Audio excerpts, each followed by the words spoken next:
guys, welcome to another analysis series for Survivor. I decided to record this game. I felt like there was a bit of things I could cover as well, some mistakes. Maybe could be of help to you guys. So I'm using object here. So first thing I can mention right already is that you see object is activating when I look at him, even though I cannot see his aura. That's a way you can tell, firstly, what kind of killer it is, and second, you can tell which direction he's going to be coming from if he does come to you, you know?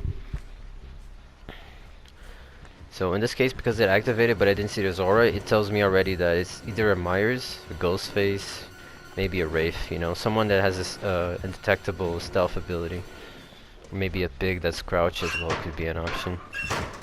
Now, I was really just trying to do chases when I was playing this, so that's why I... Now this was funny though, because I faked the window, but because he was not even looking at it, like he played that so weird, but it worked because he didn't saw that I was faking the window. I could probably even vaulted the window and he would not even have hit me, simply because he was not looking. It was pretty weird. I think I never saw a killer do that before. They actually not look to the loop for whatever reason. So here he kind of switched targets here, but I'm gonna try to get his attention again. And now the reason why I use self-care on this build, people like this build is not like the most tryhard build I have or Survivor. That's not the point here. The reason why I use self-care is simply so I can. Now I noticed he was trying to swing early there, so I didn't drop the pallet. If I did drop the pallet there, he would have hit me. So that's something you need to kind of do on reaction. You need to see the type of killer you're playing against. Usually you can tell on reaction if he tries to swing too early.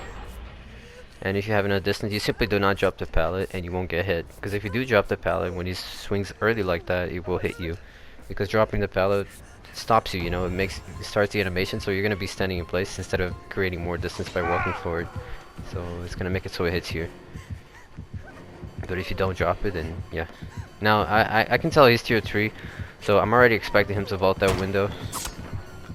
So right here, getting a bit of a proper angle to get the fast vault. This is a way you loop Shaq from this direction here. Now he's getting closer because he has the fast vault. So you see, he was expecting. I noticed he would be expecting me to do that again. So I didn't vault it, and luckily for me, he fell for it, because if he didn't try to swing there, he would have been able to hit me before I got to the pallet. Although I still had that hard. So see, like right here, there's a little problem with my analog stick, and there's a certain directions that when I try to push forward, he instead of running, my character starts walking. I don't know if you can notice that, but she was kind of walking for a little bit there. So that made me lose a bit of distance. So I couldn't reach the pallet, and I had to use that hard. But that wasn't really the problem. It's really the goddamn build. He got up with Unbreakable, and he literally body blocked me, sandbagged me. So I couldn't move. Neither could I drop the pallet there. So he and I think he actually dropped the pallet right on me. So he pretty much just killed that entire chase.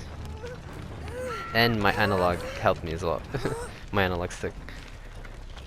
And now he's gonna save me. Like I almost didn't even want him to heal me, but I guess I'll just eat my pride and let him hit me for letting him heal me, even though he was an idiot. But yeah, going back to the chase there, you saw there how I didn't vault the window at the third time, because these kind of mind games, you gotta be on the killer's head when you are doing the chases as much as you're on yours. So like in my head, I could already tell that he was expecting me to do that again. So, and I knew I didn't have enough distance to jump to vault that window. So my best option there was really to not vault at all or just fake it. And luckily for me, he did act like I predicted. And he tried to swing early, and that gave me. You see again, you know, it's kind of. I'm predicting that he's gonna try to cut me off instead of just following me straight. You gotta get inside his mind like this. And see, right now he's getting close, but I know there's a pallet here. The reason why I know there's a pallet here is simply by looking at the structure. I don't have to, because I never saw this pallet in the match before. How do I know that it's there? simply because of looking at the structure from afar. Because you gotta understand the pallets on structures like these, they're called tiles. They always are guaranteed pallets. They're not RNG based pallet spawns, so they're always guaranteed. So if you can identify the structure like that from afar, you can tell, unless someone has used it already, of course. But you can't be sure that there will be a pallet there that you can use. So, luckily for me, that was the version of the tile that... But I could already tell from afar, but that was the version of the tile where the pallet spawned on that side. Because if it was the version where the window was where I dropped the pallet, you know, was towards where I dropped the pallet, then the pallet would be on the opposite side and I would not have enough distance to reach it. But, you know, luckily, but I could have already identified that from afar, the type of structure I was going into, so I already knew there would be a pallet there waiting for me. So that's a bit of, you see right there again, you see how I left the loop and I was already moving to another pallet that was close there, because he was trying to mind game me there, and that was a chance that I could fail the mind game and he was able to hit me. So by going to the, completely leaving the shack loop here and going to that pallet allowed me to would allow me to avoid that mind game altogether, you know, while still being safe. But now you can, I don't know if you could tell, but he was moving pretty fast. I didn't know this. I mean, I had a clue, but you see later why he's moving that fast. But he's using a perk that's allowing him to move that fast. And in my head right now, I was already already thinking to myself, he's moving way too fast for someone that doesn't have no edge, you know. So he's definitely must be using something there. I was already thinking that to myself, and because I'm the obsession, he's getting stacks off me. So yeah. So that's those kinds of things you can't really predict, because you don't know until that happens. You can't tell what he's using until he has used it on you. So now I kind of know that he probably has that perk that I'm thinking about. And again, I'm just trying to get his attention. I'm not really trying to survive here.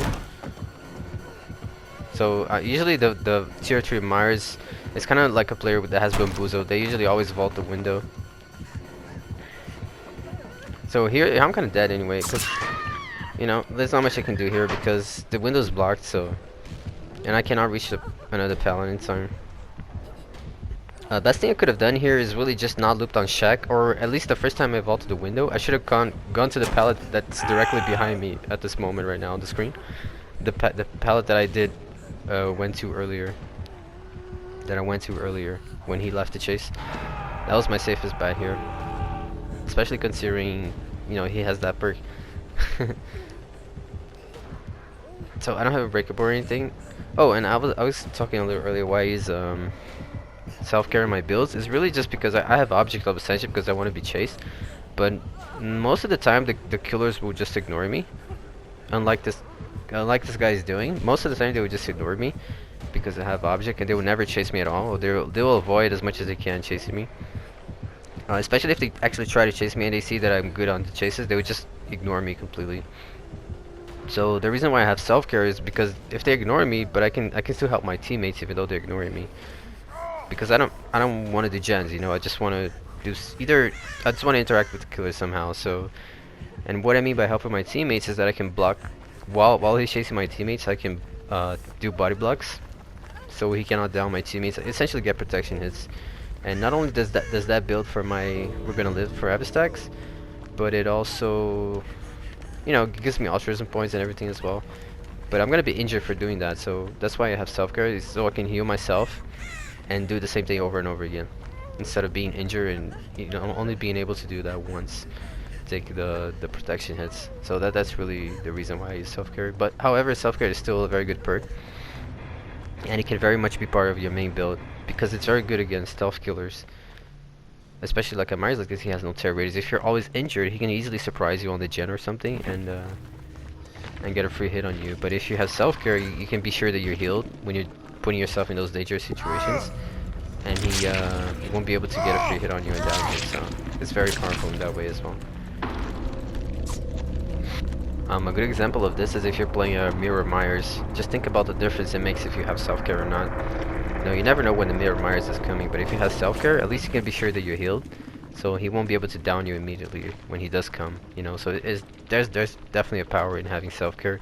Also, the fact that you do not have to rely on your teammates leaving the gens to heal you is also, in a strategic sense, a very good powerful option to have. But I guess that's the video. I can talk more, but the video is done, so I'll leave that for another one. And see you guys in the next one. Take care.